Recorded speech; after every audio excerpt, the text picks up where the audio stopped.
When I went to run power back here, I was gonna have to cut a 50-foot path for them to run the electrical wires, right? So it's about 1,500 feet from my house to the road. And I didn't want to pay the amount of money that it would cost to run that far. I didn't want to cut the trees down because you can't see my house from the road. Tried to get my neighbors to give me an easement through their property.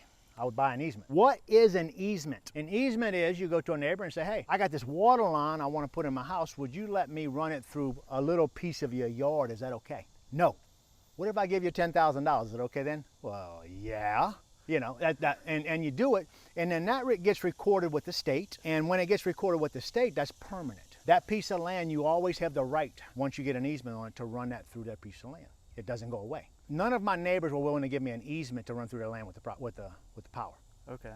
Or the water. Went in, and I went and talked to one neighbor, and I tried to buy a piece of land from him because there's another road over there that would get me here easier than the way we come in. But he wasn't interested in selling any of his stuff. That was just dead. I couldn't get an easement for water. I couldn't get an easement for electric. I couldn't get anything. So then I went and talked to the next neighbor, and I asked him, I said, look, he really can't get to this piece of land from his house because if you look at this valley right here, it's just not good. So what I did was I said, hey, I'd like to buy 60 feet of your land across the whole back of your land. So that's what I did. And he told me, he asked me, he said, how much are you willing to give me for that? I said, how about $15,000?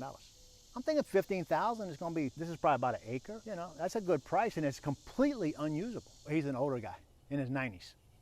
And he said, well, he said, 15,000 sounds good, but 25,000 sounds a lot better. Oh my gosh.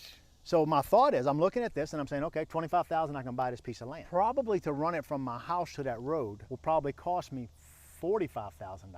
Okay. And then I got to go in there and spend whatever it's going to cost me to cut the trees down and have all of that garbage in there, and it makes it ugly. I don't want that. I agreed to give him the $25,000. So he sold me that piece of land. So this post right here is the 60 feet. So I go from there over 60 feet that way. This right here is a pull box. So remember we did the transformer earlier, talking about the transformer. With a transformer, this power is coming from way over there. You can't even see the pole from where we are. So it comes from way over there. So they can only pull so many linear feet. They couldn't pull from there all the way over here with the wire because it's just too long of a stretch. So what they did, not that they can't get a reel of wire that long, but it's too long to stretch through one piece of conduit the whole time. So they put a pull box right here that sits here, and that pull box just is a wire that comes from there. They pull it to here. They don't necessarily cut it off or anything. They just have it in here, and then they pull it over to the other spot. Now they may have cut it off. I don't know. I wasn't here when they did it, and it'll stay here forever. Just another part of the game when you're running a long distance. So that's something you got to take into consideration. If you're building a house 1,000 feet off of the road, you're going to have pull boxes. You're going to have all kind of different stuff like that.